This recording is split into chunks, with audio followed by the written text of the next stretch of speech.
What is up, everybody? Spidey here, and as always, I hope you're having a marvelous day. I know that I am because I'm back on the screen with my friend Manu, the one and only 9.9 Newsstand. What's up? Hello, my friend. Nice to see you on screen after having hung out with you in San Diego 2 years in a row. 2 years in a row, so once every 12 months, you appear. Hey, you know what? And we pick up right where we left off. It's perfect. Exactly. And I got to meet Ashlyn. That was quite a pleasure. Tell her hello for me, please. I will. She very much enjoyed meeting you and all of our other comic nerds out there. It was Yeah. quite the treat to meet you on the rooftop of a building in downtown San Diego. What a beautiful venue for the launch, the party, the celebration, the we made it sort of thing. What a beautiful venue. What a great night altogether. Yeah, for those who don't know, PSA a year ago did a private dinner. And I want to tell you, I've tried to get Manu to meet me in person for 3 years. Something like that. It took PSA doing a private dinner and creating a new slab to create some competition for the other comic book graders out there for you to make the trip, a short trip for you, but a trip Yeah. to San Diego to meet us in person. But then PSA got you out there 2 years in a row because it took a year to longer than a year, but from the the public announcement in San Diego Right. Comic Con 2024 with a collaboration with Kith and Marvel, and they gave us these potential to get these comics that were slabbed up back then. Those were more like a promo slab, right? Right. They were, yeah, exactly. The introductory, the prototype. Prototype. That's the word. Prototype is a better word. I like that. A prototype promo slab. Yeah. And fast forward a year later, they really flashed out what they wanted to truly offer the marketplace as it relates to the PSA comic book slab. And there was another party, of sorts for those who, the fastest way to get the word out for PSA is to get it out through content creators who touch a lot of the collectors in the space. And there certainly were some of those there. There were some missing, I would imagine, but there were some there.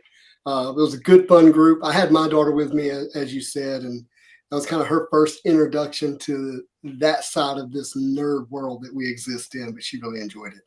Oh, I hope she had a great time, and I imagine she did. Like I said, it was a wonderful evening, and yeah, hopefully we have some reason to do a third year as well. Maybe PSA will throw another party just because an anniversary party. What are you going to start grading? Cars? What else do you collect that they would? We'll figure it out. We'll figure it out. I love hats. We could encapsulate a couple of hats, but no, maybe they will do like an anniversary party, like a 1 year in, and that would be kind of cool. But my point is, if they did have something else, I'd be happy to be there. It'd be a pleasure. Absolutely. Elizabeth and her team do a great job, not only with the product that they put out. I mean, no company's perfect, and we're not going to sit here and try to say that, but the way in which they're connecting with the community and the effort that they're taking, I think is really pretty special in comparison to the other, big companies that create some collectibles that I've connected with, in the past or tried to connect with and couldn't. It's been really nice to see the effort that PSA is making to connect to collectors. And I have a couple of my books here.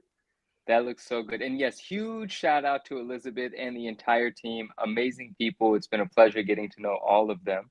Man, that looks so good. So this is Magic the Gathering SDCC exclusive reprint ASM1. You dropped it off for on-site grading, same weekend pickup, and you got a 9.8. Not only that, but you got the ultimate designation for page quality that says exceptionally white pages. There, yeah. And I have a bright light shining, so it's whiting out the white. It looks good, man. It's a great book to pair with that label as well. The red and whites just really play with each other so well. That looks so good. I like that a lot. Yeah, not to mention, this is the Magic the Gathering promotional comic book that you had to wait in line. You had to get in a queue, wait in line, learn how to play Magic, and then get a ticket and take the ticket over to this little booth they had called Donut something, Divine Donuts, I think, or something like that. I remember you tried to get one of the Wait, wasn't it you asked for a bagel at the donut shop? She said there were bagels. Okay. So, yeah. That was cool. I ended up getting my hands on some of those Magic cards too, even though everyone's got them. But like, I had to have a pack, You so had to have them. I stumbled into a card shop. They had them. I bought them. That looks good too. Yeah, this is the Wolverine. This is the New York Comic Con exclusive Magic the right. Gathering Wolverine. So very similar comic books. But like you said, I did the walkthrough service. I will say I was really impressed. By the way, not exceptional white pages, just white pages. I was really impressed with PSA's booth that they had set up. You know, you took your stuff up there and had somebody help you key it in and get it shipped off. And since I picked these up on Thursday, I immediately went to the booth and I did it's like a 3-day turnaround. They literally took the books and drove them to, I guess, Los Angeles. Is that where the Santa Ana, nearby, okay. Santa Ana, yeah. They said it was like a 2-hour drive. Ish, yeah, exactly. That sounds right. They pressed and then graded them and then drove them back on Sunday. And I picked them up on Sunday. So I got them in the same weekend while I was still in San Diego. That's why I was able to get them so quickly. Yeah, very cool. And I know those aren't the only two, but I guess you're gonna share some other stuff when you want to. I saw a glimpse of it in the reel though, and I love it. Yeah, I dropped off quite a bit of stuff. There was only 5 books I picked up on Sunday. Okay. 2 of them were 3 of them were the Magic the Gathering. So 3 of them were Magic the Gathering. Wait, what do you mean 3? I got 2, but I sent 2 Spider-Mans and they both got 9/8. Did they both get exceptionally white? Yes. All right. So when does one go up in auction? I want a chance to buy it. I sold it on Whatnot for not a lot of money, for $150. Oh, I would have gave you that. Oh, congrats to who bought it. That's sweet. Oh. Well, it cost me $75 just to grade it. So. Well, you wanted it quick. I did. I got it quick. You know.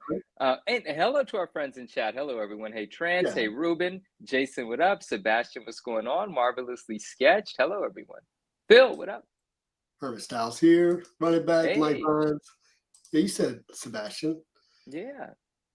So these are mere flea bites of books in comparison to one you've already showed off on Instagram. Could you believe it? I want to see it here. I want to make sure our viewers get a chance to see this book. You got it nearby? I do. I have it right here. And it is in a bag, but I won't take it out of the bag, but I'm sure it's still going to be fine. I mean, our friends know how I feel about Malibu Suns and my history with them, but I can't express the emotions involved in this particular copy, and that it is a PSA 10 of a Malibu Sun 13. It's unbelievable. Isn't that remarkable? And a lot of people haven't had an opportunity yet to see that the 10 gets a gold label, but it's rainbow foiled. You can see there it has changes colors and things. I like the rainbow foil, but I want to take this moment to ask you the question. Would you rather have a 10 just in a regular red label, no distinction, just the grade distinction, or do you like that you get a different label, a gold label? That's a really good question, and I'm going to answer it fairly. When there were the conversations, the discussions first, and the questions asked, and the thoughts circulated about a 10 receiving a gold label, I did, speak my truth, and my truth was I support it and I understand the reasoning, right? Especially with a lot of like the modern comic books, that community likes a little bit of additional flair, some sparkly stuff, shiny covers, so it's like from the business perspective of giving a little extra treat to that 10, it makes a lot of sense. So I understood it, but I also wanted to tell my truth, but still in support of it. My truth is I would have been perfectly satisfied if it were red, because the 10 is a 10. I can see it's a 10. I know it's a 10, that kind of thing. But now, and I was totally in support of it. I did not argue against it. I said, I am on board. I understand why, but I love the red. You could have just had red and I would have been fine. So that was like that. And now that they're out and they're floating around, people are loving them. I'm enjoying it. I think it's cool, man. I do think it's really cool. It's interesting because like my gut is I'm a trading card guy. My trading card, when it's a PSA 10, still has the same red label. Yeah. I really kind of want that to match. Yeah. I like that uniformity of, so to speak. But if two books are laying side by side and one has a red label 10 and one has a gold label 10, it's hard to not think, yeah, I want the gold label. Exactly, right? It has that element. I want to address something real quick. But McGee, what's going on, my man? He said the 10 Maximum Carnage will need to be read. Bro, if there's a 10 of that book out there, it would be absolutely sick to see it in red, of course. But if it gets a gold to be recognized as a 10, I will be more than accepting of it. You guys can't see this book, right? Okay, I can't show that yet. Nucking Fut says, hey, Manu, so what you're saying is it's a 9.8 CGC of crack? No, absolutely not. And so I don't know if you know my history with this book, but this copy with me has been with me raw for 3.5 years. And I'll just make this really quick here. I think it's a important context. Way before the Matt Nelson interview, way before the CGC stuff and all of the 9.9 stuff that was publicly discussed, about 3.5 years ago, I asked CGC, when will I have an opportunity for a 9.9 pre-screen? Because after having graded so many 9.8s of a Malibu Sun, I'm very well aware of what the conditions of majority of them are, how difficult it is to find anything that's a cut above, and what's allowable and accepted in 9.8s. I mean, CGC has even given me 9.8s with a little bit of rust on the staple. That's how lenient they've been with 9.8s. I think that's ridiculous, by the way. And anytime I've sold those copies, it's been with I made my customers aware that that is there, even if they weren't in the notes itself. And so, the book in a 9.8 gets away with quite a lot. You might find one or two spine ticks. You might find a dull corner here and there. Factory imperfections exist on this book. Some look like a dust shadow on this side. It's not a dust shadow. It's this weird fading that happens to the color. This doesn't exhibit any of that. The staples are often rusty. And again, it was a free promo from back in the day. So not many of them survived. And it's a very thin book. It's not the easiest to keep in high grade. Once I became the owner of this copy, after having dozens of other copies and grading, over a dozen 9.8s, at that point in time, I probably hadn't graded a dozen yet, but maybe 6 or 7. And so I asked the question, I said, this is exceptional. This is a 9.9 or better. When do I have the chance for it to actually be given that consideration rather than it being put into a pile of books with some grader that has to, finish his shift and he's backlogged, right? This was in the pandemic. And they said soon. And I said, well, I don't dare submit this book, because the truth about some of these grading companies, why I'm specifically talking about CGC at the moment, is that there are a lot of 9.9s or better, but there are a lot of 9.9s encapsulated as 9.8s, unfortunately. And the idea was told to me, this idea about professional grading versus like casual grading. Me at home, I grade 5 or 6 books a week. I could spend all the time I need to assess that book and decide whether I want to submit it. A grader or a team of graders with thousands of books to get through, if you give a book a 9.8, the customers don't complain. That's actually the grade most customers are shooting for. They don't realize that the unicorn has escaped them just because they needed to rush through that grading. Because if you're going to investigate a book for a 9.9, it has to be, taken up the chain of command, and other people have to approve and verify your work, so on and so forth. It takes too long. So a lot of books are just given 9.8. So me knowing that and using certain books as examples, like Ultimate Fallout 4, of which finally the first 9.9 was given after, since 2011 and 5,000 9.8s being graded. That's a different story, but related. Me knowing that, I refuse to submit this book, because I'm not going to accept an arbitrary 9.8, nor do I want to resubmit it over and over again, shipping it, risking it. And I didn't want to play the comparative grading game where you have to submit 20 books and hope the nicest one gets a 9.9. This book always was a 9.9 or higher. Then you fast forward to 2 years ago, the Matt Nelson interview, the CGC stuff, and he brings up I bring up 9.9s, and he says, we're thinking about doing a 9.9 pre-screen. And after the stream, what people aren't privy to is I spoke to him about this book. I was like, I've got a couple books I've been holding back. When do I get a chance to actually have them considered for a 9.9? And he says to me, soon. Now, they never officially put into effect a 9.9 pre-screen. We saw some 9.9s get sprinkled around, but there were different purposes and reasons for some of that, or the ways to get them. Again, I wasn't interested in playing any of those games or taking any of those chances. So I kept the book raw, graded other 9.8s, sold other 9.8s, knew this was much better. And then enter PSA, eliminating the 9.9 and saying, if a book is virtually flawless, meaning it's much better than a 9.8, we're going to consider it for a 10. And I knew that was my opportunity. that was the time that I can get this book encapsulated as what it deserves to be. The best looking copy of a Malibu Sun that I would argue anyone has seen. Very few people have seen more than I have, but even people that have seen as many as I have, they've said the same thing, that this is the most beautiful copy they have ever seen, and they're shocked about it. So to answer that question in a very long-winded way, no, it is not a 9.8. It was a 9.9 or better. And with PSA not having a 9.9, that was an opportunity for a 10. Nucking Fut says, if it's a 10, there's no visible flaws of any kind. That might be your definition of it. But if you read the definition of a PSA 10, it's virtually flawless. And then another thing that I want to, kind of say, and this is through experience, and graders know this from experience as well. Not every book is the same exact sort of criteria, right? They're all going to be beautiful if they're a candidate for a 10. Like, this is a stunning book. And by the way, which flaws are you talking about? I have a bunch of pictures on my page. I think you might have seen them. But regardless, like, if a book's brand new, coming out the press right now, a brand new book, maybe a lenticular cover or a metal cover or some sort of like hard cover, you wouldn't expect it to be very, very perfect. Now, this book is from the 90s, but let's say there's a book from the 80s that doesn't exhibit any of its natural flaws that you typically find even in a very clean 9.8. Maybe that gets considered for a 10, even if it has a small visible flaw, because it's different. This is where, and I'm going to talk about, I'm not a grader. I don't have the grading scale memorized. So please don't hear this as anything more than a casual statement. Mm-hmm.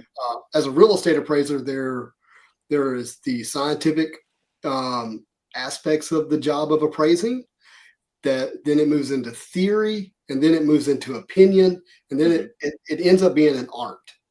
Yeah. And, I'd imagine to some degree with grading, there's this actual scientific application of the process. Then it moves into this opinion, and then ultimately an art. And part of it is understanding the context and the history of the book. To your point, right. A flawless example of a book from 1970 or 80 or 90 is going to be different than a flawless example of a metal cover printed this year. Yeah, our expectations are different. Right.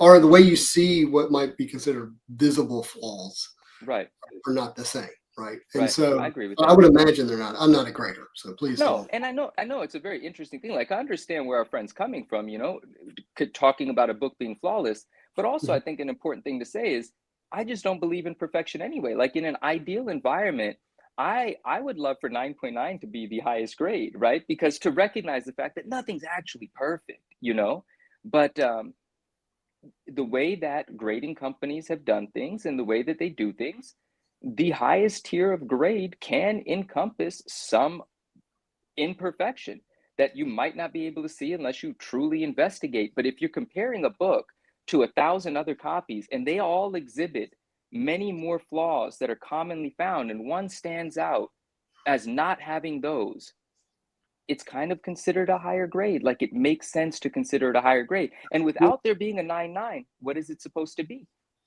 Yeah. So to your point, one of the things I'm pleased about with PSA and what they're doing is they're saying, hey, there is another tier above 9.8 and what the industry has deemed a 9.8.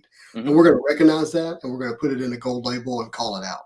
Yeah, agreed. And I love that, right? And I think that, see, we have friends that want 9.8 to be the highest grade, but the truth about a 9.8 is it encompasses so much. There are 9.8s that look like 9.6s. It could be borderline. So it's kind of insulting to a book that might be so much nicer than your average 9.8 to just let it be. My man Leo, what's going on? The only person getting paid for this infomercial is me, not Manu. This is a fact. And I got to say this over and over again because people beat me up about it. I've accepted no money. I do not get paid by PSA. That is my choice. That is my choice. I paid for my submissions. I paid for all my travel.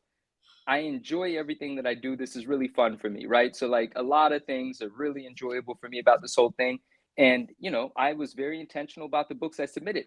Futz, are we connected on Instagram?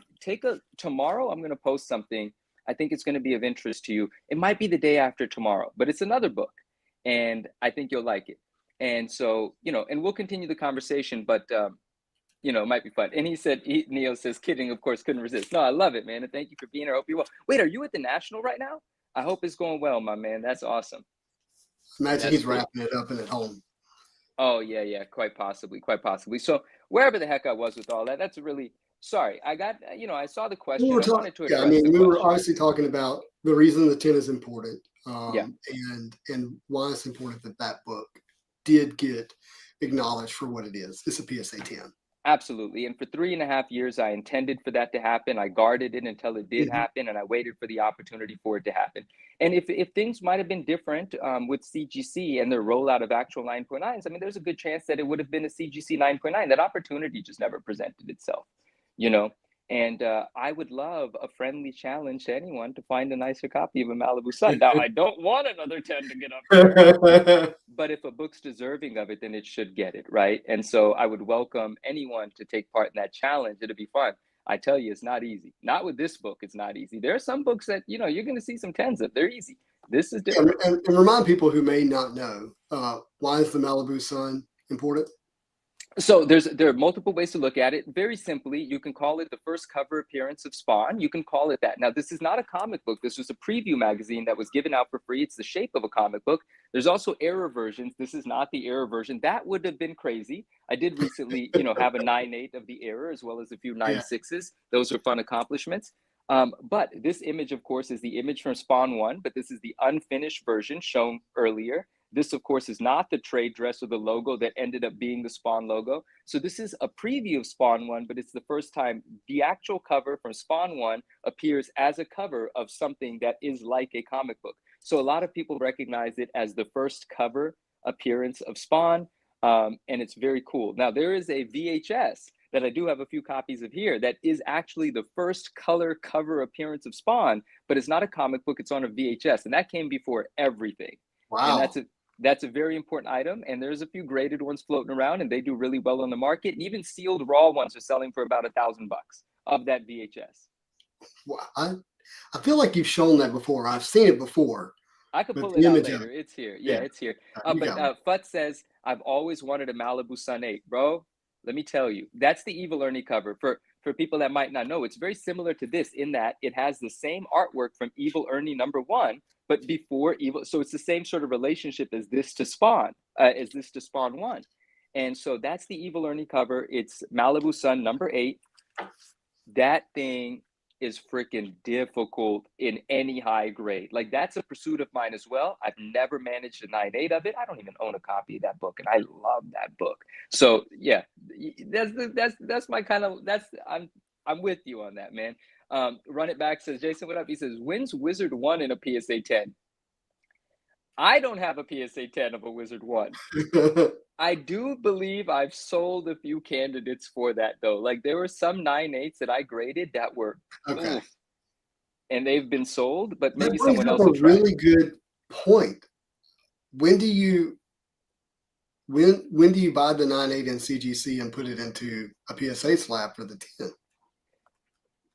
We're going to talk about that on tomorrow's post. Okay. About crossovers, because tomorrow's post is a crossover, an already encapsulated book that I requested the consideration of a 10. I sent it for a crossover. I won't say too much here. I submitted it for a crossover, and I selected a minimum grade of a 10. If you don't think it's a 10, send it back to me slab. Yeah. And I'm going to be doing that quite a lot. So, we're going to. Yeah. So, all right, just make sure I heard you correctly, because I don't know. Thank you, my man. I appreciate that. Sorry. Vintage. So you're saying that PSA, when you pull up their graded comic books, it's right in the same list as grading cards and everything else. Yeah. You select graded comic books, and on there, they have the tab for crossover. Correct. But you're saying that also you can put minimum grade required underneath that? Yeah. So that when you send a book for crossover and they're not going to crack it out. But how do you grade something? Okay, so let's talk. No, this is really good, right? And this is really good. So let's have this conversation real quick. Sweet and sultry, thank you. I really appreciate that. Manu, please explain your Marvel sign upside down. It's nothing controversial, my man. I feel like you're looking for controversy here. And sometimes I could deliver that. But no, I appreciate. I knew you were talking to me. Thank you, my man. It's not controversial. It's against the man. He's like, it's not. I'm not. I don't. The mouse must go down. Yeah, dude, guys. I don't care about woke nothing. I don't watch Marvel movies. I don't care what anyone thinks about any of that stuff. I live my life. I don't care. I think it's cool. See, I'm one of those guys that does just random things. It's aesthetically pleasing to him. Yeah, listen, it's a brand. If I hung the Coca-Cola sign upside down backwards, you're gonna know what it is. So it's recognizable in the same way. And I just thought Yeah. this is more interesting. How many people got a Marvel sign in the background? All of them. So let me turn mine upside down. That's all that is. Um, Neo says he crossed over 5 books from Siege. I didn't know they were all crossovers. That's actually really dope, and I can't wait to I see the crossed rest of over them. too, but not because I wanted better grades, but because I wanted better looking slab. Yeah, yeah. Okay, so let's talk about that really quick. Thank you, Trey. I appreciate that. I think it's cool too. I think a lot of our friends dig it, but every now and then someone wants to see if I'm saying something really serious. I'm not. The manufacturer hanging hooks are made upside down. The He's saying manu- that's why it's upside down. He's saying oh, that's why it's upside down. yeah. All right. So let's talk about crossover real quick. So let's say standard grading submission. That makes sense, right? You're gonna type in the book. It's gonna pre-populate, auto-populate. If it doesn't populate because they're early in the data Mhm. aggregation or Yeah. creating the database, you could just manually enter it. Because part of PSA's grading process is when they get to the review stage and the research stage, they're going to send you a notification saying, "Hey, we've got your criteria uploaded for the book. Just take a look at it and make sure there's nothing wrong. If And you see look, I want something to call off, that tell out us." because this was obviously a San Diego. I wish you could read it. It's just too bright. Maybe you can. This It was a does San actually Diego, show up. Yeah. it was a San Diego Comic Con exclusive. I'm grading it at the Comic Con, getting it back at the Comic Con. So I had to put it in manually, but man, they went above and beyond with the detail to get the label right. And on the back, which I don't know if you can Yeah. read that. So Yeah. really impressed with that. That gets a slightly different color on a 10 as well. It's like a Coca-Cola color. It's like the color of a cola with a Mhm. holographic PSA. So slight difference on the back of those as well. So moving on from a standard submission, crossovers are going to be fun here, right? Because there is an opportunity to have 9.9s or really clean 9.8s considered for 10. And let's not kid ourselves. We're going to enjoy that opportunity. It's going to be fun. These That's what grades I have been think. What I'm seeing is an opportunity. Yeah, these grades have been gate kept. PSA has a desire to not gatekeep any grades. If it deserves a 10, and give it a 10. And then the market is going to market, okay? Balance is going to be found over time. That's not within our control. Within our control is, kind of supporting accurate grading. So anyway, let's say you're doing a crossover. You have a book. Let's say you have a CBCS 9.9, right? Well, obviously you want that to be considered for 10. So when you select crossover, you put in the cert number for your existing book, you select the company that the book is already encapsulated with, and you put the title of the book. The next step is a minimum grade.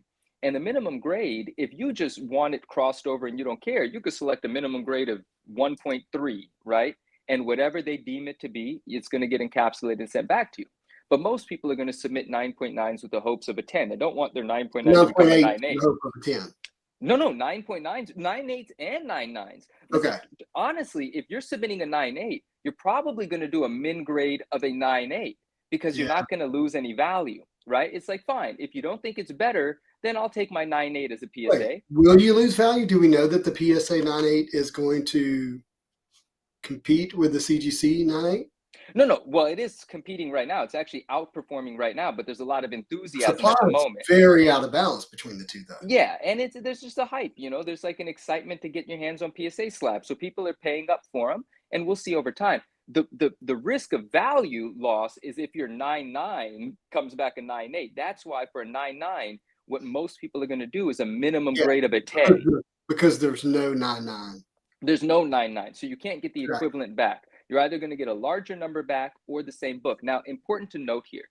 So they're going to examine that book through the encapsulation as closely as they can to make a determination of whether they should crack it out and really give it, a closer look for 10. If they see things through the slab front and back that eliminated for a 10, they're going to reject it and you're going to get the book back encapsulated as it was, but you still get charged the full grading cost. Yeah. That's important, right? Because they're still analyzing the book. They're just not encapsulating it into their slab for you.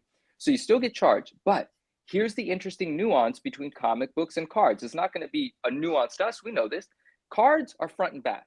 You can assess the grade of a card better, not perfectly, but better through a slab than a book, because they might agree that this book is a candidate for a 10, crack it out. And once they start flipping through the interior pages, realize something's wrong. And Mm-hmm. there's a chance that that book might get returned back to you cracked out. Now, there's a disclaimer. When you do the crossover process, you are agreeing to this disclaimer. And it's a very reasonable disclaimer. There's nothing we can do about it. Have to have that. It's gonna happen. It's Let's bound to happen. hope it doesn't. Let's Yeah. hope the books that you have are graded properly as they are, and the grading companies haven't missed anything on the inside that's not represented in the grade, which these things have happened before.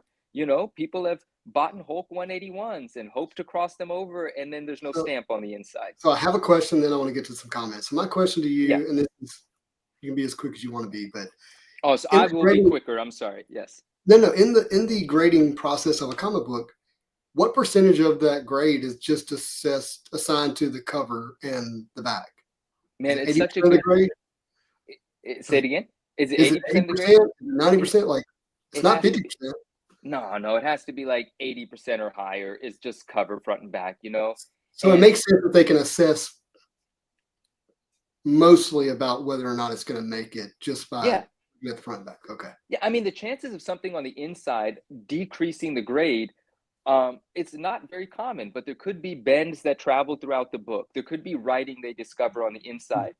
Dude, there could be a page missing. You know, it depends on how good of a job the previous company did, and not everything's always done perfectly, right? We know that. That's why we're here. That's why we need competition. That's why these How do you even conversations know how many started. pages the comic's supposed to have? Do you have like a list in front of you? Like this one Aren't they has all? What are they 30, all? Dude, people are 23 going to be pages. really mad. Isn't it 16? Is it 32 pages? 16? What? No, How many pages is a it standard can't comic all book? be the same. They're not all. There's double There's a sided comic standard, books. I'm sure, but I'm like, it can't all Yeah, be the same. it can't all be. They gotta figure. The graders got to know what's going on. I don't know everything about them. All right, we're going to get to the comments. Armis Yes. says, with PSA grading comics, I feel like it has relit my desire to grade more comic books. I've always had a great experience with grading with PSA with cards with no issues. I can tell you I haven't graded anything in a while, a long while. And yeah, it certainly reignited my desire to grade some books. And like I said earlier, I crossed over 2 books. I crossed over my ASM 129, first full appearance of Punisher, and my Toy Biz variant, first appearance of Spider-Man 2099. I Nice. crossed it over as well, primarily because the person that was cleaning our house one day knocked it off the wall and cracked. The slab, the CGC slab cracked all across the back. Let me tell you something. I'm more worried about the tile on my floor than I am Yeah. about the slab. These are solid. I said it in the reel, but and I had another friend say this as well. The book just feels so respected in this slab. Yeah, Like it does. was meant to be here, and I kind of hope what I know PSA may not like to hear this, but I kind of hope that the weight of this actually decreases the amount of like modern books that are all getting put in slabs, Mhm. and people are just grading the books that really need to be respected in the slab. Yeah, I mean, that's been a secret hope of mine with grading altogether. But a lot of friends that are more reasonable than I am, and they don't want me to get my feelings hurt all the time. They've told me, Manu, just forget about that. All right, people are going to grade nonsense all the time. They Well, if love you don't want to grading tote these nonsense. heavy slabs around, maybe you'll grade less of them. Maybe they will, but people like just grading whatever. They'll Sure. just do it. All right, But I Ash hear says, you I'm though. definitely more curious about slabbing with PSA. He has a long history with CGC. Ash, what up? Ash, you shouldn't be curious. I mean, no, you should be curious, but you should just, the thing is, have fun. Try it. A couple of grading costs here and there just to see what it feels like, the personal experience to have them in your hand. It's not unreasonable to just send a couple of books worth a couple $100 and see how it goes. Feel it for yourself and see if you like it. The slab is superior in every way. Every experience that I'll say this, like for me, grading some of the delay for me grading is shipping, number one, but just the process of cataloging it. Number two, the system at PSA that I used while at the con was super easy. I yeah. mean, super easy. So I encourage you to do it. VP, our great friend with the best Instagram outside of Manu. VP, what up? He says, feeling like it's time to cross over my AF-15 comic cut to PSA to match my collection now that PSA is grading books. He's asking our thoughts. Oh, all right, wait. here. Yeah, Yeah. I'm gonna read. You speak. I'm gonna read it again. Okay. So VP owns one of the 15 Amazing Fantasy 15 comic cuts out of Spider-Man metal. An amazing card, Grail cards in the Marvel trading card hobby. Right now, every cut that I'm aware of that's been graded is in a CGC slab. Okay. I am not aware of a cut that's in a PSA slab. If that continues to be the case, I kind of like all of them to stay in the CGC slabs matching, even between the various owners. Oh, interesting. Does that make sense? Yeah, I mean, it makes sense. It makes sense. I hear But why you're saying it. But now that PSA is grading comic books, I do see how there could be some desire. On top of that, that card has a beautiful red thick border that's going to look a lot better regardless of grade. And I'm saying that for a reason in the PSA slab. The CGC 10, that looks really good. But that red on red I think would look really good. I think I hear what you're saying, and I want to support VP in the desire to do that. I want to see an AF-15 comic cut in the red label. PSA still has my heart when it comes to cards. Yeah, I mean, everyone knows this, right? Mm-hmm. And the other interesting thing is this is going to be a post coming up. I'll spoil it a little bit here. I mean, we've already talked about it. The first actual AF-15 at PSA, I had the pleasure of hand delivering it. It belongs to our friend Jose. He might be with us here. Andrew, my man, what's going on? Andrew, have you seen Malibu Sun 10, bro? I've missed you. I hope you're well. It's so great to see you. And we got to catch up, dude. A lot has happened. It's so great to see you here. But look at that, bro. Anyway, we'll talk more about it. That's so cool that he's here. Where was I? Sorry. Oh, well, I'm gonna read Neo's comment. He says, sure. Yeah, please. Generally in the cards, the higher minimum grade you put, the less likely you are to cross it. It is tough to grade through the slab, even on cards. Cards crossover with minimum grade of a 10 are tough. I crossed over a CGC 9. I crossed over an SGC 9.5, and it got a PSA 8. yeah. So it gets tough. A lot of money on that card.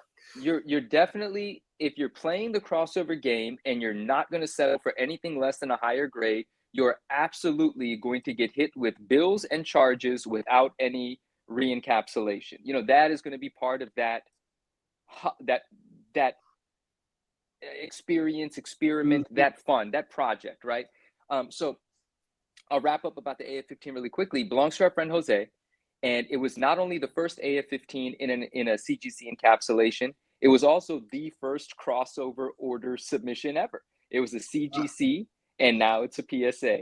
And so I'm going to be doing, the book was in my possession, and I just dropped it off with our friend the other day. He lives somewhat local to me, so we were able to meet up and hang out, and that was really fun. In fact, in San Diego, we were staying at the same hotel, and we just by chance realized that because one day in the lobby, I thought I saw him, but I might not have. And then I asked him, and he said, yeah, he was there. So that was interesting. But great friend. Carlton? No, I was at a hotel called. Okay, yeah, and I won't say the hotel. That might be my spot from now on, right? Right. So that was a great experience, right? First AF-15 in a PSA slab, first crossover from CGC to PSA. I've taken all my photos of it. That post is coming. We'll likely do like a combined post with our friend because it's his book, rightfully so. If I post that book, most people, if they don't read the caption, they're going to be giving me congrats, and I'm going to want to accept them, but I'm going to have to say it's not mine. Look, the Malibu Sun is a bigger, situation for you. The book, the grade, all that. It is. That post for an AF-15 and a PSA slab is going to be insane. It's going to be so fun. I'm so proud of that. It's going to be such a great one. I want to address a couple of questions real quick, and then I want to touch on something. I hope you don't mind the pace that we're going, because I know I'm talking my face off. It was our friend here, Phil says, because there's some confusion I really want to clear up. He said, so you're saying my son could color all the pages on the inside of a book, and if the front and back look good, it's going to get a high grade, or am I misunderstanding? No, Phil, sorry. I might have simplified it. What we're saying is there oftentimes defects on the interior of pages do get overlooked. Now, I can't say that that's intentional or if the graders are going too fast and they didn't flip through it properly, but these mistakes with defects on the interior happen more often than a mistake with a defect on the outside. You have a chance involuntarily of getting away with something on the inside not being identified. It is supposed to be, though. For example, I had a Wizard Pocket Guide, beautiful. I mean, a Wizard Pocket Guide is extremely rare, only a couple hundred were ever made. They're very small, printed in the back room of a comic book shop in the early 90s. And this thing presented beautifully, right? Front and back, gorgeous.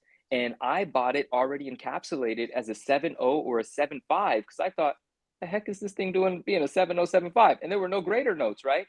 Get it, crack it out. The interior, since this is like homemade, the inks were like stuck from page to Oh, page. gosh. So they had already separated, and it was all smudged up on the inside from 30 years ago. So I was like, oh, well, let's see if this grader catches it. So we pressed it, sent it. It was like a 7 or a 7.5. It came back a 6.5 because this time the grader identified in the grader notes that the inks are smeared on the interior. So you got to be very, very careful. Thank you for clearing that up. And Ryan so, says, back yeah, to our comments about pages. He says most comics are 30 pages. there you 20, go. 24 are story. The rest are ads on average. Thank you for that. There you go. And Futz said here, two things. Do you feel PSA will do exclusive signings like CGC and custom labels? So I'll answer both things really quickly. Custom labels, maybe they'll do, maybe they won't. They're not, from the conversations that I've been in, not so interested in doing stuff like that, the novelty stuff, the gimmicky stuff, but they might, because we as collectors, I don't really care, but some labels are really great, and I do really like some of them, like the McFarlane label, the Lethal Protector Venom label, the Spider-Man New York City Skyline label, the Carnage label. Some are exceptional, and so I do appreciate them, but I generally don't care. And PSA may or may not, but to speak, and we'll see when they do, but they'll do it in a less aggressive way, I'd imagine. They want to maintain their brand identity as much as possible. But this idea of exclusive signings, yeah, they're thinking about that, and they're going to figure their way into that space, I'd imagine, and relatively sooner than later, because they do that on the sports side, they do that on the athlete side, and they've done it in the TCG side as well. Now, I'm not as familiar with those things, but I know that it has happened. They've played around with it and they've had success in it. And we as comic book collectors, we want exclusive signings. We want that opportunity. We want it to be witnessed, not just verified. So that's coming, I'd imagine. Yeah, the thing I wanted to do at San Diego Comic-Con the most was buy a comic book, take it to one of my favorite artists, have them remark it and sign it, take it to PSA, have it graded and authenticated. That's what I wanted to do, all in that one sequence. But right now they're currently not authenticating signatures. Therefore, they're not authenticating remarks on books as well. Yeah, not right now. Yeah. Yeah, it certainly feels like it's coming. Like you said, it's a big part of their grading process already with trading cards. Mm-hmm. There's some expertise required, I imagine, and they're working on acquiring that expertise. Mm-hmm. One thing that happened to me, because I had 6 books I submitted for the walkthrough grading process. One of them was a Magic cover. Obviously, I wanted to have a comic book graded in PSA of my favorite character, alongside Spider-Man. And I completely forgot that Herman Peralta had signed the book. His signature is about this big, and it's like 2 letters. He just like makes a little mark. Okay. And at first glance, it looks like it's just a printed part of the book. It's so small and it's clean. But they were right it was signed, and they sent it back to me raw because they're currently not authenticating signatures. And when I got it back, I was like, oh yeah, I remember having him sign that. I completely forgot. Right. And that's all. Yeah. They're scheduled. Even Elizabeth said, she said, don't hold us to this, but they're looking at fall. During the fall time, they'll have the signature authentication program up and running, hopefully, for comic books. But that is an interesting nuance with books. Not only do we have signatures, we often have sketches and remarks. Mm-hmm. I don't know where that fits in the authentication, verification stuff. Like, that's a different beast altogether. I will tell you, I had a little bit of a moment at the con regarding comic books. It was, I'm not going to say the artist. Because sometimes you mishear things, okay? Sure. The way I heard it was, there was a book, and it was a 9.6 with a beautiful remark on it. And I was inquiring about it. Well, they were like, here's a guaranteed 9.8 candidate. I'm guaranteeing it, but it's $200 more raw because they were able to guarantee there was a 9.8.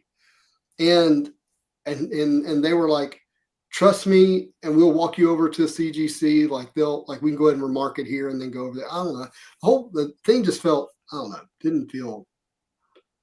I don't. Yeah, I hear what you're saying. I'm not going to spend too much time talking negatively about that, but I will tell you, I know a lot of people. Not a lot. I know enough people that have been employed in that scene of being one of the witnesses or facilitators, and I've heard the stories of all the ways that you could game the system and the ways that a lot of things are just based on trust. Dude, there have been signings where every book was supposed to be signed at a certain location under the witness of someone, and they run late and all the books get sent home and we really don't know who the heck signed them, but they all still get the same verified thing as if they were all signed within the hours that they were supposed to be. A lot of that kind of funny stuff happens. But also, dude, this recent scandal in the Oh whole my autograph scene, yeah. if it isn't witnessed, I mean, listen, I'm not, no. A verified authenticated signature is still cool. I personally believe a witness signature should have a premium because a witnessed signature is, you're certain of it. It is not an opinion. It is not a maybe. It is a witness signature. And I think that's very important. And if I ever go to an artist and I get a book signed or anything, you better believe I'm going to make a video of him or her signing the book. 100%. Yeah, just, I don't know. Yeah, that's a longer conversation because we It could is. dive It's a into no, no. That's what a is much witnessing. longer Like you have a conversation. notary there to notarize it. Like I got two witnesses signing off on this. It's Yeah, it's the tricky. standard of witnessing is not the same standard of witnessing in other authenticating of signature Right, places in the world. right. So, Yeah, film verification is really fantastic. mhm. Gen X, I hope it grows on you. I hear what you're saying, and a lot of my friends are saying that it's growing on them, and I hope it grows on you. I've always been a fan of the PSA labels, and I just got to say, I mean, to me, they look phenomenal. This is a book. Well, let me. Are you supposed to show that yet? I haven't. I mean, I've shown it on a stream before, but I wanted to Uh, make a post of it. I want to show. I want to talk about this in a second, actually, and then we'll show off some more labels as well, so that you've probably seen them. You also have a longer comment here. It says CGC is a comic book grading company I'm staying with.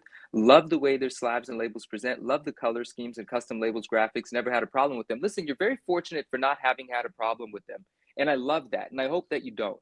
The truth is, many of us have. Even people that don't submit that many books will oftentimes encounter a problem. I have a wonderful problem I can show you here in a moment, but let's not turn this into one of those episodes. You yeah, don't have to take my word for it. You could take the whole community's word for it. But I love that you've had great experiences. The one thing that I want to say, this entire idea of really supporting PSA into the market, which I've been doing for a long time now, is not entirely based on just the idea that I'm a fan of PSA. It's I'm a fan of making the environment of third-party grading better, right? Because there are plenty of problems with it, and CGC is, for all intents and purposes, has been kind of the only real player in town, right? We have some others, but I think you know what I'm saying. PSA is a company that could put some real pressure on them, and that pressure on them will force them to be better. Now, you're saying you haven't had any issues, so you don't see anything to fix, but many people have had issues, and there's plenty to fix. And when a competitor comes to town and it's an alternative for someone else to spend their money there, where they're going to have to earn some of that business back, and that's the goal. So even if you don't like PSA, supporting PSA is in your best interest. And if you like PSA, well, then of course it's in your best interest. So that's yeah, kind of that, right? yeah. Them I was doing if well makes he's CGC better. enjoyed CGC. I would imagine with PSA being in the marketplace, he's going to enjoy them even more moving forward. Agreed. Exactly. We should end up in a future where we have two, if not more, solid grading companies. I want to grade with both companies. I used to be a huge CGC fan, and then they made me not a huge CGC fan, right? And so, and it wasn't a matter of an opinion; it was a matter of experiences. No, cheers, my man. But like I said, like I want to grade with both companies, bro. Like I really do, And I hope we just win at the end as the collecting community. Like that's the goal. So, but definitely appreciate your comments here. All right, I want to show some things real quick. I've changed the subject a little bit, but I want to show. So, the adventures, the Spidey Adventures, right? Yeah. My favorite book. This is the direct. There's some newsstands in here somewhere. Here's the newsstand.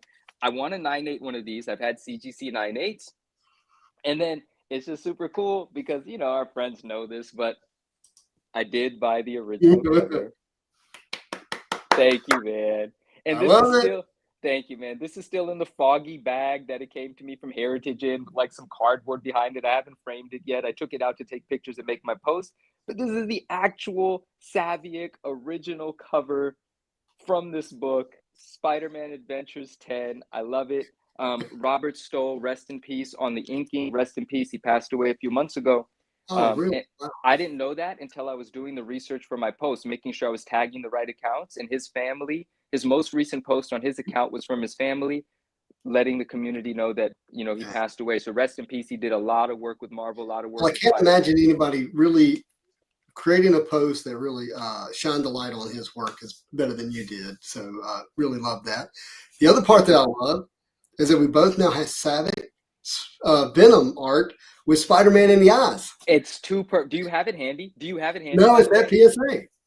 Oh, I love that. Okay, so guys, you guys know this, but he has a sketch card from what year? What year did that card come out? First year, 1997. 1997. So that's actually special on so many levels. And yes, it's a beautiful Savick Venom with Spidey in the eyes, and that of course is the notion of this cover. And so I sent one to PSA. Another thing PSA does is really cool. When you get your submissions back, I've peeled this film many times, but it comes with the film on it. I think that's great. So I did manage to get a 9.8 of that cover in a PSA slab as well. And I think it looks fantastic, the red and white, so on and so forth. Justin, I didn't get exceptionally white pages though. How can I get that from you? Trade me your page colors, man. But no. So this is very cool. Just wanted to show I feel very complete with that. The art, the raws. I no longer have any CGC versions of this book. I've sold them all. And this is really great. And I know there's a friend here that really wants it. And just let me have some more time with it, my friend. I'm sure it'll end up with you soon. Wonderful. All right. So we got two more things. We can keep talking PSA, obviously. But I do want to touch on Goldin Auction.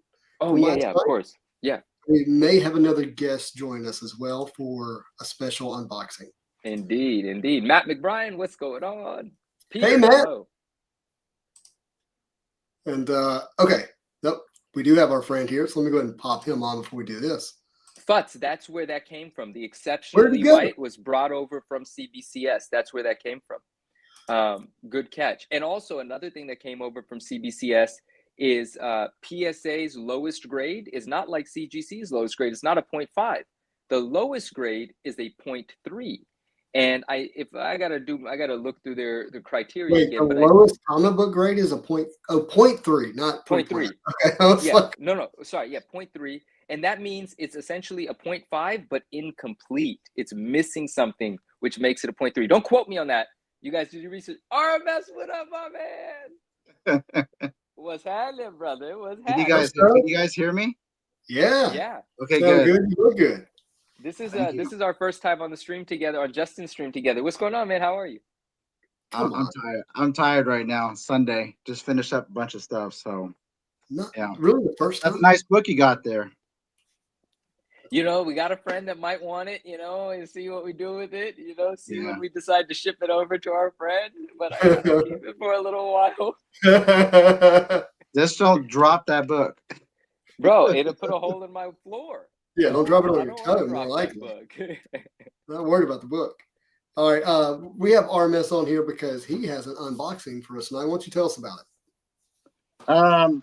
So Huff came out with these skateboards and these skateboard decks, and they're just like mystery decks. And there's 3 different ones you can get. I didn't realize it, but there's a glitter foil that you can get, a glitter one, a hollow foil, and a gold. Yeah, and I believe this is the gold. Yeah, that's the gold one. I think it's like 150 of them that you can. Yeah, it says limited to 150. I'll let you see that. The gold is limited to 150? Yeah. And so is that what most people are going to want? Is that I the mean, lowest? I want, so the one I want is the 300. I want the ASM 300 one. Right. But I mean, if I get the gold, I'll just sell Yeah. that one. But the 300 is really the one I want for my collection. So They're all McFarlane art. They're going to do well yeah, no matter. you're gonna win no matter what. But yeah, What did this? Zoomies was selling these. And you can see it's like, I think it was like $100. $100. Yeah. Yeah. What did it ship to you in? I went and got it at the mall. Oh, okay. Go dope. Yeah, I went. Okay, I went. Everyone was at. It was at during the San Diego Comic-Con. So like, I went to the mall and they just dropped these, and they only had a few left, but I just snatched one. Nice. Wow. That's Nice. cool. All right. Well, we're excited for you, man. Oh, sweet and sultry. I really appreciate that. I just saw a very kind thing that you said above. I appreciate that. Sorry. All right, I'm gonna just pull it out from the top. All right. Wait. Oh, you opened it already? What the heck? He is open. Yeah. Okay. He's not messing around, even though he has a Steelers hat on. Man. Okay, ready? Yeah. Are you ready? You Oh, got you it. did Bro. it! You got it.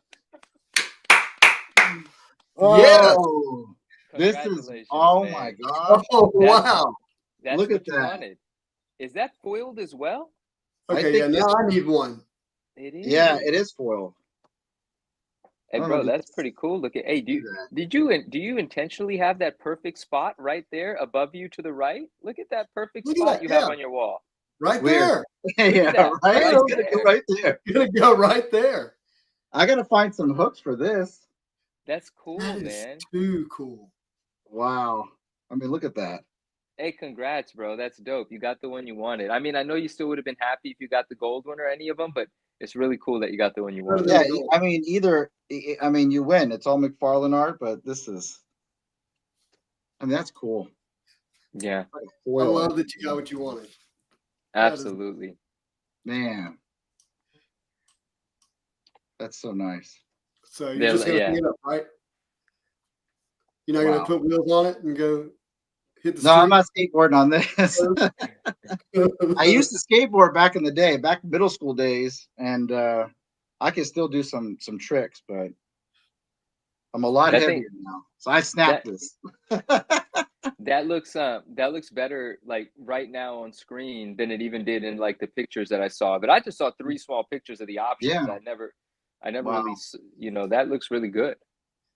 Yeah. 300 came out in 88, right? I think you're right. I would not argue with that. 88. I got- yeah, Asked what it was year did 88. 300 Yeah. It was 88, right? Yeah. Yeah. 316 is 89. Wow. It's I think. crazy I don't because fucking know.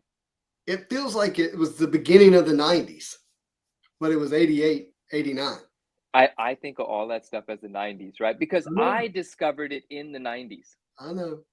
You know, I discovered it in the 90s, 316, all of it. That's when I was at a comic book store in the 90s between the ages of 7 and 12 years old, looking through the short boxes or admiring the wall books that, I didn't have an ASM 300 in the 90s. It was, I think, already probably a desirable book. I don't remember. I think it ever was like owning that. $50 or $100, I think, back in the day. It wasn't even Yeah. that super expensive. But I did have a 316. I still have my childhood 316. I've told the story. I don't know why it was a newsstand. Nobody wanted newsstands back then. They wanted the art. But my childhood 316, which is what brought me to Instagram, which is why I'm named what I'm named on Instagram, was the one that brought me down that rabbit hole after being away for 20 some odd years. But I don't know why my 316 was a newsstand, but it's priceless. I still have it. Love it. Armis, you're welcome to hang out with us. We're going to go through this Goldin auction from last night. Chill with us, bro. We got commentary from you that we need. So I'm not going to filter this right now for just cards. We've been talking comics, so I'll leave this up here because some of it's interesting. Mhm. Obviously, the big focus from this channel is the Marvel trading cards. Fascinating aspect about this auction, obviously it ended last night, so it's pretty fresh. But the National is going on right now. So that means, a tremendous amount of money and people who often, patron on Goldin auctions are at the National Card Show, the largest sports card convention in the world that happens once a year. And I reached out to, I would say 3 or 4 of the bigger Marvel trading card buyers that I know, and they were not actively bidding on this auction, oddly enough. So the people I thought would be kind of the usual suspects on some of these cards were not the usual suspects. One of the cards that I'll point out later that was purchased is already posted on eBay as a flip. So that's Wait, is that? Do I know what you're talking about? Like, can I get right? yeah, you can guess. Yeah. No, I know which one. Ryan sent it to me. Unless you're talking about a different one. We'll talk about it when we talk about it. We'll talk about it. Yeah. So, but first off, this is sorted by highest price, I believe. Let's see here. Yeah, there we go. Now it is. Batman #1 is the highest price of $207,400. This is the price with buyer's premium, so it's not the ending hammer price, but once buyer's premium is applied, so it's the total amount of dollars that the buyer spent to get the book. This is a 3.5, only 8 bids to get to $207,400. Pretty incredible. Yeah, and I have no idea what that historically sells for, what it would have done on Heritage. No clue. That's just a big number. That's what I know about it. Yeah, and by the way, I can't see the comments when I'm on this screen, so I'll keep an eye on that. Apologies there. Yeah. We'll Blake, call out Blake Marino's with us. He says, "Sup, gang." What's up, man? I'll call out some of the others. We got a Black Lotus 93 Magic the Gathering, sold for $138,402. 24 bids. This is CGC 9. We got the 1979 Kenner Star Wars Boba Fett rocket firing J slot prototype action figure for $86,620. Oh, I didn't even know this was part of that auction. That's like a crazy figure. I hear people talk about this often. I think this is, if I remember this one, and please forgive me if I'm wrong. This is the figure. Like it never made it. It's not like somebody bought it off the shelf. Like this is the prototype. The person that like helped put this together, I think this is out of maybe his personal collection or something like that. Yeah. Yo, I do want a Black Lotus super, like just I've always wanted one. Since the 90s, I've always wanted one, never had one. I do think it's sick. That is awesome. Yeah. We got Spider-Man. Thought this was interesting. A 6.5. A lot of people say 10,000 for every, grade point. Sure. Yeah. You think a $65,000 book, but it went for $81,740. Makes me wonder if the grader notes indicate some possibility for a higher grade, or maybe that's just where the market is now. Are there some of these, looks like there's some stickers added to this label. Maybe it's one of those third party companies that say this is exceptionally nice looking for the grade. Is it one of those labels? I think that might be what that is. QES? Yeah. So that's them saying this is exceptional for its grade. Oh yeah, we're grading the grade now. That's awesome. Yeah, I'm pretty sure that's what that is, if I'm not mistaken. And someone could keep me honest. I don't deal in much of the Silver Age just yet, but I think that's what that is. I was showing some of these sales to my wife. We've got this one. Obviously, was an interest of both of us. We both played Super Mario Brothers. Super Mario Brothers here. This is a 9.0, and it went for $74,420.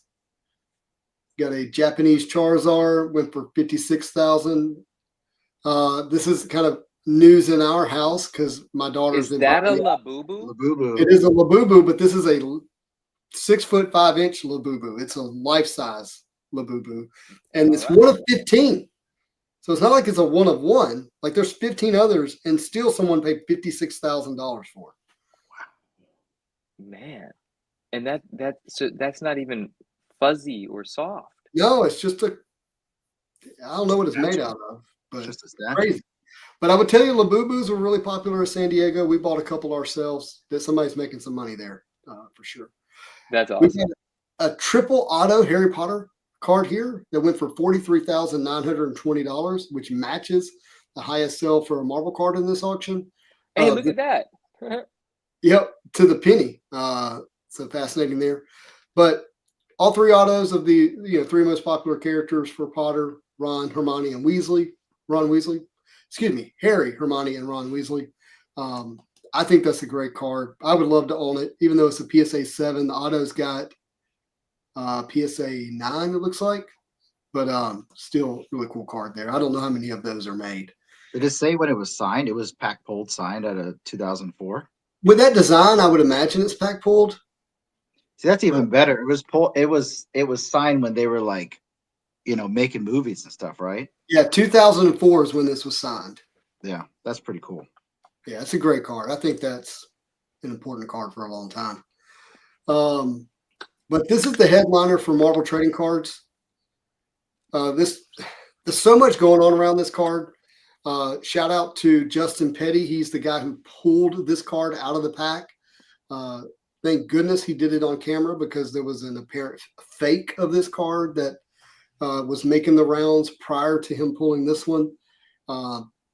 This card actually kind of revealed that whole situation in a lot of ways.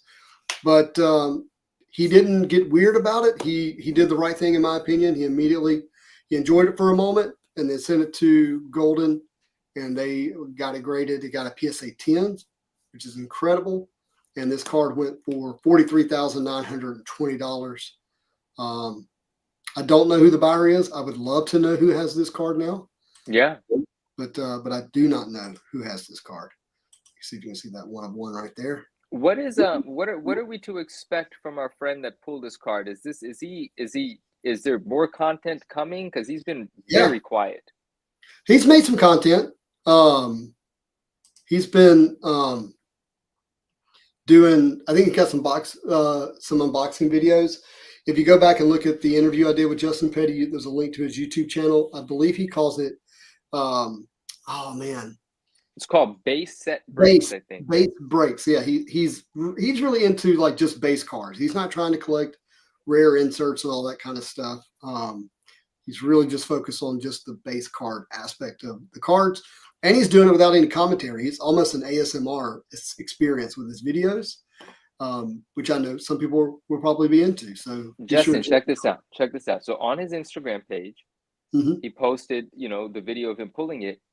And I got to that page way late. I didn't know what was happening until way late. And then I left a comment. And since he says nothing and the card is gold, my comment says, silence is golden. You're the best. Have you thought about a career in marketing? Funny about that. But also, he never saw it or responded to it or anything. So that's why I was like, I don't know if this guy's going to be on social media anymore. He just made a fortune. He's out of here. I think he's figuring out how he wants to exist in the hobby right now. I can appreciate that. Well, congrats to him. Congrats. And this deal might change that experience, because this allows you to play in a different sandbox, right? Potentially. Correct. A beautiful card. I would love to own it. I think this is fascinating because the 2025 Marvel Masterpieces 92 Platinum, which is a reprint of 1992 Marvel Masterpieces, are you keeping up?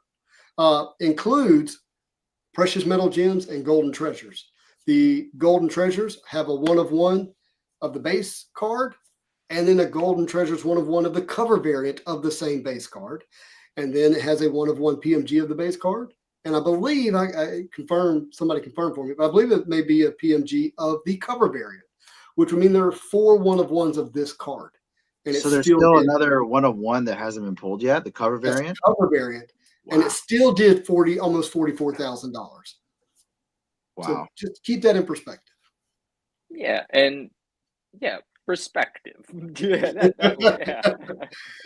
We got Steve Jobs signing a business card, it looks like, selling for $34,000. And then we have a 2024 Topps Chrome Marvel Patrimony Superfractor 1 of 1 Spider-Man that did $32,940. And I'll tell you what was also fascinating about this. For the vast majority of the lead time to last night's ending of the auction, this card was outselling the 92 Platinum Golden Treasure Spider-Man. It wasn't until pretty close to the extended bidding that it actually passed it, and the money started chasing that one. This is $32,900. That's pretty incredible sell there. Let's see, scroll down. We're going to get to some more Marvel cards. All right, here's another card that just is mind-blowing, okay? This is 2024 Topps Chrome Marvel Red Wave Refractor Spider-Man. It's a PSA 10. The card is out of 5. And I think all 5 have been graded, and I think they all got PSA 10s. So it's not Okay. like a one situation. Okay. Maybe not all 5, but like there's like 3 other sales of this card, whether it's like this serialized number card or another of the out of 5s, I don't know. But they were selling for around 12,000, and now they've jumped to 20,000. You know, I don't know. I don't know who's buying. They were selling for 12 historically. This is the high sale then? Yeah, so I did a video earlier this year, kind of you know, recapping the highest sales of 2025 through the month of April. Mhm. And at that point in time, there have been multiple sales, I think around $12,000 of this card. And so it's quite the jump in just 2.5 months. One of the comments in my Discord, because it's a discussion about, you know, what are the conditions in the market? Why are these cards selling for what they're selling for? And some of the people that are around shops and stuff that are selling Marvel cards, basically they were talking about how they have people coming in who think that Marvel trading cards are being printed for the first time ever. Like It could be. that these Topps cards are the first ever. And they don't realize there's this long history that dates so far back of really incredible cards. But they're aware of the Topps new releases. Go ahead. Oh, there was, what the heck? Which thing was it? I don't remember. But Fourth Corner said something funny. He said, "For one of the same card" is a funny sentence, and I agree. It's funny, and I responded. I said, "You can't make this stuff up. That is the environment we're in. It's what's happening." Hey, I just say it like it is. I'm not trying to make it something it's not. In other Justin means I just pumped the stuff, guys, and I'm just joking. I'm just joking. I'm teasing. Look, I'm just saying there's 4 of them. And one of them sold for a lot of money. Listen, That's all we I'm didn't saying. pay 43,000 for it. Somebody did. It's a fact. I don't know. That's what's happening out here. I mean, I have some sense that, anyways, never mind. I'm not even going to say it. Yeah. All right. I hope you find one, and I hope you get it to auction. Okay, that's what I hope for you. Right? I would love to have one. We got a gold PMG of Iron Man, which is out of 2024 Marvel Middle Universe Avengers. And in there, they have a retro set. The retro set they're just beautiful cards. If you've ever held one, they're absolutely amazing. This is 19,500. I'm not surprised it did this amount. The 1-of-1 Superfractor from Topps from the UK 2024 did 50,000. I think this is a better card, but I'm biased towards PMGs over the Superfractors. And, you know, it's just still a big sale. 19,500 is a lot of money, and it's a great card for Iron Man. In a lot of ways, Iron Man right now is the character that is pushing Spider-Man for a #1 spot from a sales standpoint in trading cards. Say that again. He's the artist that's pushing Spider-Man. He's the character. Sorry, if I said the word artist, I didn't mean to. No, sorry. No, Iron Man my bad.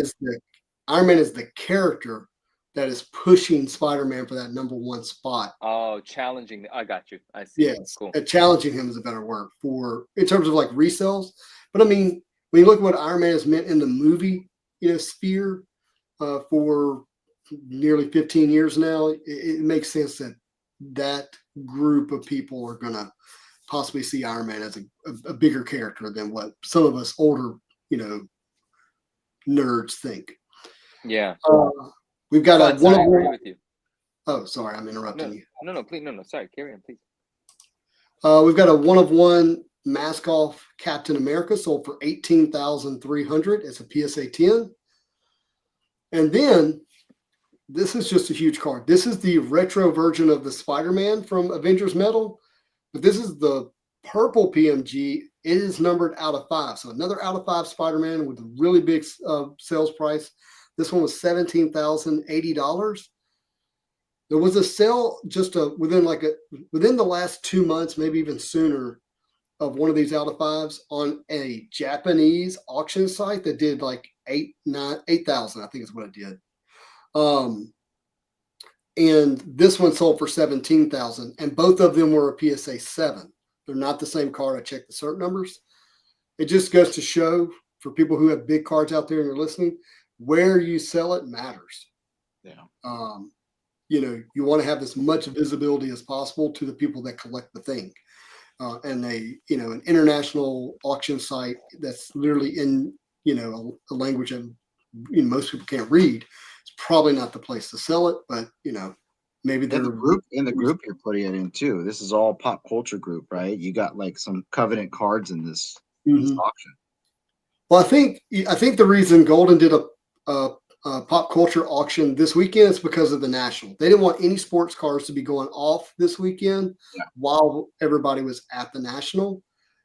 But there are people who collect both, and I think some of that was a little distracting. Maybe some sports collectors saw as an opportunity. I don't know, because we're going to point that out here in a minute. But I know there are people building this set of the purples, these out of fives, and they're just doing what they can to get one when they get a chance to get one, and I think that's why this price is so high. All right, this is fascinating. This is Batman. Okay, these are sealed packs that are graded, and I can't see the grades here, but I just learned this, so I'm gonna go ahead and share it with everyone. You guys already may know this, and I'll look like an idiot, but the 1966 Donruss Batman cards not only are original art, but there were 3 different sets. There's a black, a red, and a blue. The Batman label on the front of it is either black, red, or blue, and I didn't know that. I didn't know there were 3 either. I talked about this on a stream the other night with Don't Even Worry and Nathan, because I was like, wait, are all the 66s like the expensive one? And one of the sets in here. So anyway, I didn't know there were 3. Yeah, so I think this is an example of all 3 packs. Okay. I think one of them's primary from the TV show from the 60s. Well, I think the images are. Look, I actually want to do some research on this just for my own personal entertainment. But this show is what inspired this set. I don't know exactly if it's like, the art's a replica of the actors at the time, that kind of stuff. But $16,887 is what that sold for. That's awesome. And that Batman card is awesome. That Batman card, as far as I know, is original art card. It's not a scene from a show. It's just original art Batman card, I think. And it's awesome. It is. I'd love to have one. Not only is it original art Batman card, it's this, I believe, the same artist that did the Mars Attacks, which is probably Mars Attacks, possibly still some of the highest selling non-sport cards in existence. That's cool stuff. Yeah. Yeah. Look at this. 1-of-1 Minnie Mouse, PSA 9, 13,400. Marvel outpacing that pretty strongly here, which is kind of surprising. We got a beautiful Eric Larson original art here. Oh, let's see this. It includes the production page. 340. Bro, I didn't even look through this auction. What the? That's cool. Splash page. It's fantastic. I mean, why are we looking at 2 of them? What's being shown? One of them is the original art. The other is the production page. Oh, okay. Yeah. Yep. Original comic art and production page. And what did it end up doing? It did 12,500 for both. It's not bad, bro. Look at that page. I mean, look at that. Look at Spidey jumping out. Larson, come on, that's dope. That's really good, Larson. Issue 340. I know issue 3. Wait a second. There's another something about 340 that's special. Hold on. All right, I'm gonna let you get to that. While you do that, I'm gonna just call out a couple of things. We'll come back to it. Oh no, wrong issue. Carry on. All right. We've got Anna from Frozen. PSA 10, 1-of-1 did 12,200. We've got what is this? Is this an out of 5? What is this? Yeah. Wow. We got a Captain America die cut from Topps. Did $10,980. That is a die cut? Wow. Die cut out of 5. PSA 10 did almost 11. My friends, I hope you enjoy your cards. There's some other really cool cards out there that you can buy. But anyways. Let's see. We got one of these crime suspense stories. CGC 60 did 10,300. We got an X-Men 1. CGC 5.5 did 10,300. Let's see. Let's keep going. That's a high sell. All right. We've got a Spider-Man Sapphire out of 5. PSA 10 did 9,500. I'll call this out for my buddy Jason. This is the Final Fantasy Magic the Gathering card. The Chocobo, it did in a PSA 10 did 9,150. Those have been selling like crazy. Nice. We got Thanos Patrimony 1 of 1, like that Spider-Man. No, this is just authenticated, so it's not graded. Did 9,150. Wow. That I think basically wraps. Oh no, it doesn't wrap it up. We got 2 more we got to call out. Okay. So Before you pull those up, Justin, how do you feel? Just a question for you. How do you feel about like seeing how Topps is doing compared to what we've seen with Upper Decks and PMGs and their 1-of-1 selling before? I'm, for the most part, I'm indifferent to it. Because I'm buying what I like at prices I'm willing to pay for it. I don't get upset like if a card I wish I could have is selling for more than I would like for it to sell for and that kind of thing. I think when you look at the definition of market value, part of that definition means that the buyer and the seller are both knowledgeable. And there's just a pool of buyers, which is pretty large, that just understands chrome. They've been buying chrome, chasing chrome for a long time. It's been in the sports, in their version of card collecting, which is sports. They like marble. And as soon as something they understood came onto the marketplace, they latched onto it. And that's what they're doing. Can we have a show? Oh, sorry. We saw this with PMGs early on in, marble trading cards.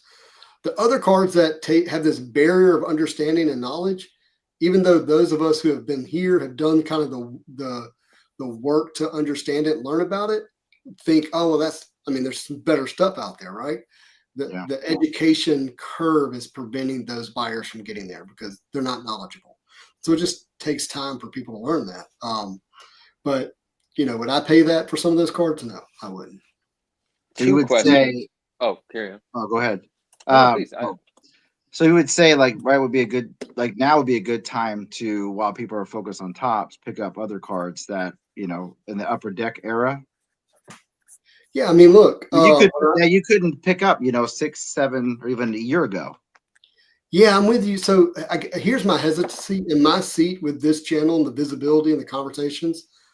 When Topps was not even on the scene, people complained about people buying Upper Deck cards and the prices they were paying for them. And at any given moment in the marketplace, there's always something else you could be buying while everybody's buying everything else. That's just true. That's true in just about any market because all that's out there. Now that Topps is kind of the big dog and kind of in the headline, the visceral, the anger is being directed at Topps, and now all of a sudden Upper Deck is this, the thing to be buying. And yeah, I do think there's just a lot of truth to look left when everyone's looking right. There's reality. But it depends on your collection because if you're there are different levels to it. Some of these cards, if you're into collecting them, the more rare stuff, you have to buy it when it pops up. You can't. It's hard to have that waiting game aspect of it, and wait to look. That's true. You're never going to see the cards. I mean, they go back, and someone snatches up. It's going to be a while before you see it pop on eBay. With Marvel cards, for the most part, when the product comes out, if you're ripping, if you're opening up, or you're acquiring somehow, right, the best time to sell it is early, or you then have to wait another 5 or 10 years to sell it. But there are exceptions. The Avengers Spider-Man Red PMG is an exception. We're a year and a half later. Typically, the market's completely dipped. Look at 2022 Marvel Masterpieces. Cards that you were paying $1,200, you can buy for $300-$400 right now. But there are some cards that don't dip, and it just depends. But overall, I think if you have knowledge about Upper Deck's history and Upper Deck's cards, now is a good time to be picking those up while a lot of the money or people are chasing Topps. Okay, so this is here on the left. We have the 1-of-1 gold PMG of Captain America, and it sold for $8,540, 15 bids. It's a great card in a lot of ways. It's in a BGS slab as a 9.5. But the person that bought this, I don't even know if their payment's cleared yet. They certainly don't have the card yet. But they've already posted it on eBay for $25,000.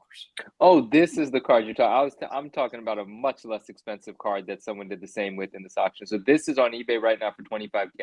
Wow. Yeah.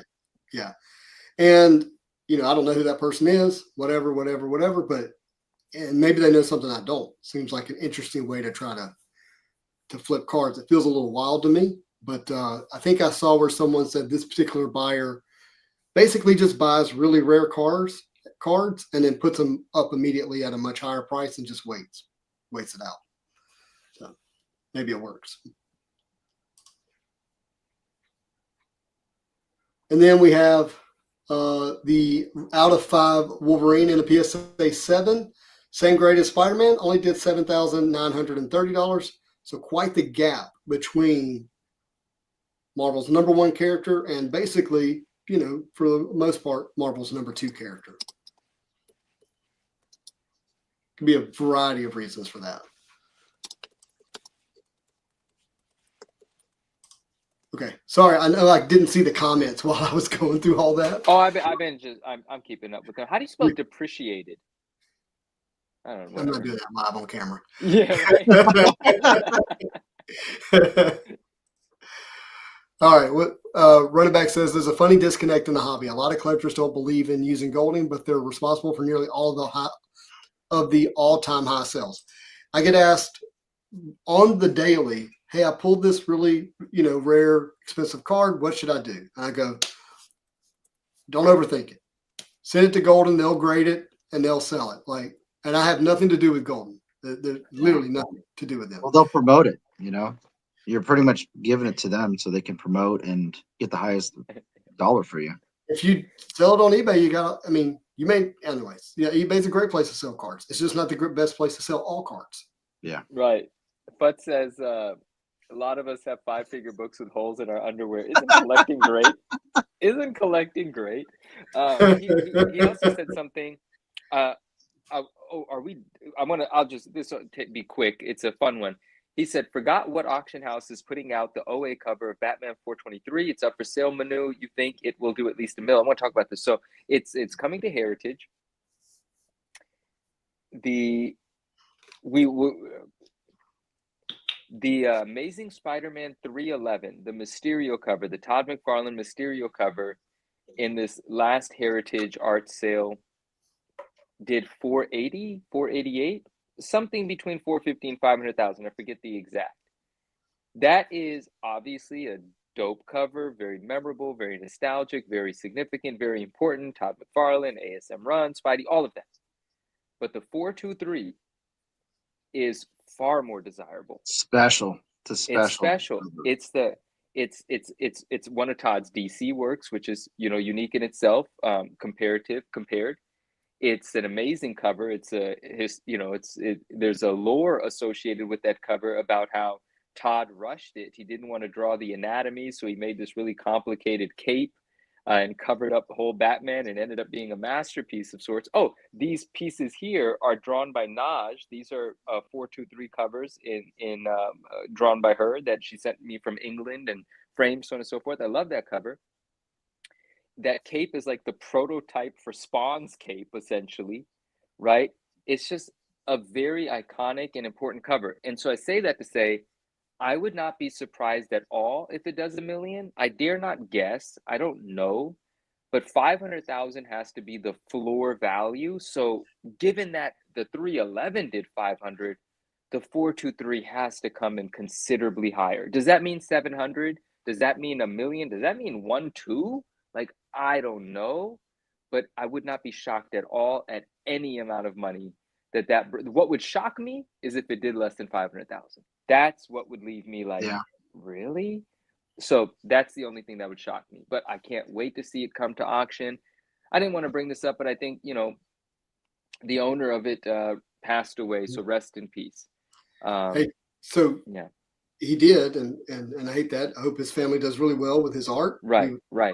I think the word is he was a big collector of Todd McFarlane art. Right. And just so happened when I was at New York Comic Con in 2022, I walk up to Todd's booth, and who is there but that man with that art showing it to Todd in person. I love that. I have the clip here. I don't think you show up in the clip that I have, but let me just grab it from my story archives, and I'll just toss it on the screen real quick, because it was quite a dope moment where, he was able to present it to Todd. And and Todd had some fun with it. Here, I want to show you a big historic piece here. My friend Keith, who's the owner of the piece, came by. So this is the original artwork for Batman 423 cover that's become very, very popular.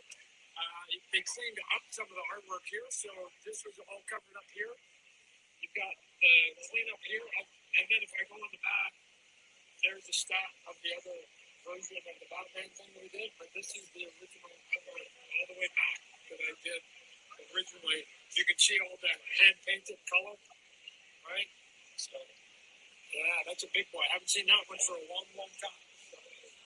I wonder if he had a price tag on the back of that.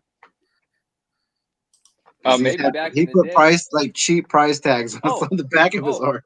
Sorry, real quick. I actually, on the next story, I asked the question. I'll just read this to you. You don't need. I said, what do you think it will do? And then I mentioned that ASM 311 did 456. So 456, and 28% of the voters, a lot of people voted on this, like hundreds of people voted on this. 500 to 750K, 28%. 750 to 1 million, 41%, and 1 million plus 30%. So majority of the people said 750 to 1 million. Yeah. I didn't even include a less than 500,000 option because I think that just would not be right. Baseline. Yeah. Yeah. So most people think it can get to 1 million. 30% people think it can get higher. I mean, from the audience that saw this story, several thousand people and several hundred people voted. So it's safe to say we're all optimistic and we want to see it do close to $1 million. So while I was at Heritage, on my way to San Diego Comic-Con, I was able to stop at Heritage Auctions in Dallas, got a tremendous tour of that facility. Really blew me away. I don't know what I had in my mind as what it is, but I mean, first of all, it's massive. That's absolutely so cool. But the security is first class. I mean, it is a massive vault of a facility. Good. But anyhow, all that's to say is one of the things they were telling me while I was there is like, hey, look, we're going to send some stuff to San Diego Comic-Con, but it's going to be a fraction of what we take to the National. They do far more big boy sales at the National than they do at San Diego Comic-Con. Oh. Which was surprising because the National is a sports card convention, but they are taking pop culture items and big boy items to the National and cards. They do card sales as well.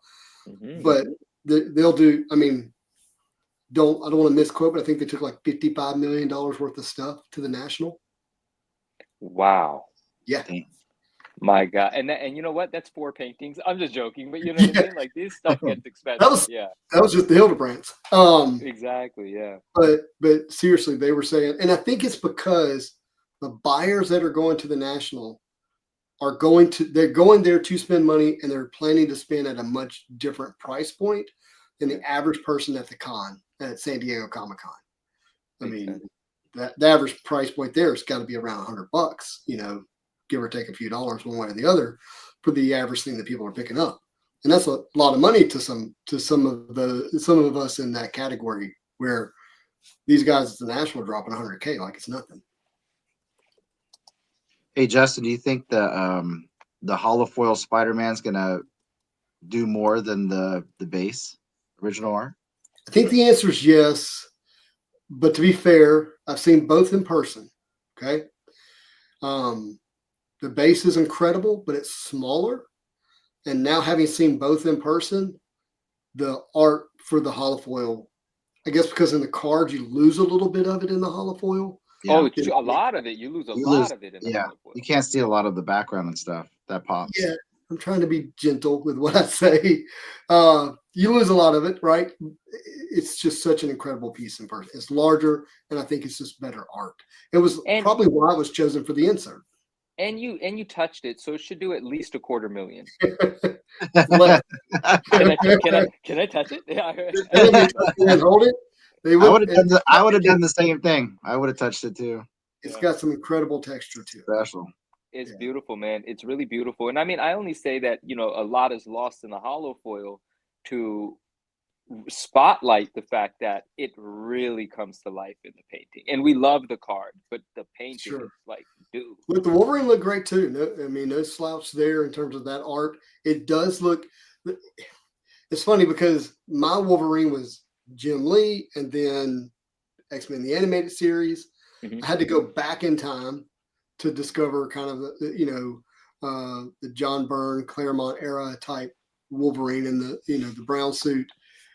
So to see Hildebrandt's Wolverine in the yellow suit, but he's this larger looking, human.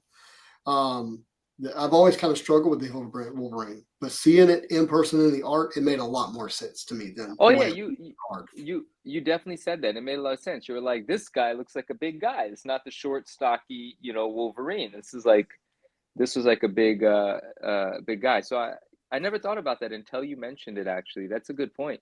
They could see Hugh Jackman in the future. Right. Well, the Right. perspective on that painting is up closer. It's not like it's far away, right? So He says they suspect it's not so much about him being a shorter person; it's about the way he presents in the image, in comparison to the way he generally presented in prior depictions. Whoa, Jason says that art is his all-time favorite and most nostalgic Marvel card artwork. He's not saying it's his favorite Wolverine. He's saying that's his most nostalgic Marvel card art, period.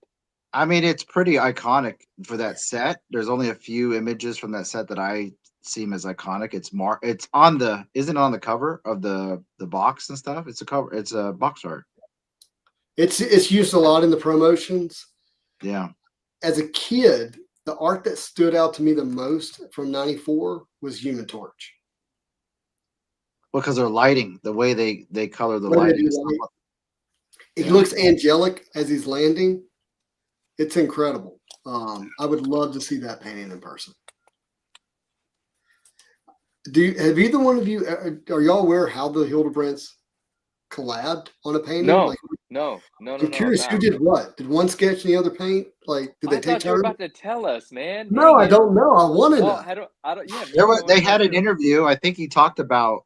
I think it was Greg talked about the holofoil Spider-Man, and in the back of the Twin Towers, they both put their names on it, and you can't see that in the holofoil, but their names are in the back. But they did talk about he did discuss who does what, but I don't remember. Yeah. Rest in peace to the Hildebrandts, legends, big part of our childhood and today. So, Yeah. pretty awesome. Yeah. Well, on that, we'll wrap up the stream. RMS, thank you so much for joining us tonight. It was a real pleasure. On brand, you pulled the McFarlane ASM 300. I mean, that is a requirement if you're going to be on the show. That was perfect. That was incredibly well done. I know. Yeah. That's awesome. And for those of you who have hung around this long, I've been wearing my shirt backwards all afternoon just so you can see the Spider-Man logo. It literally on the back, what you would have on your chest print, it's hovering over his left shoulder. It's amazing. Exactly. Manu, it's always good to be back on the screen with you. Thank you for joining me tonight to talk. Thank you, man. I really appreciate it. On PSA. We'll play on words there, right? Nicely done. Fun stuff. Okay, all right. Everybody, thank you for watching. If you enjoy this kind of content, do me a favor and hit that subscribe button so you don't miss another video. If you enjoyed this video, do me a favor and go over to Instagram and like my news stuff and watch Rick's post tomorrow. Please. And hit the like button on this video. But as always, I hope you have a marvelous day.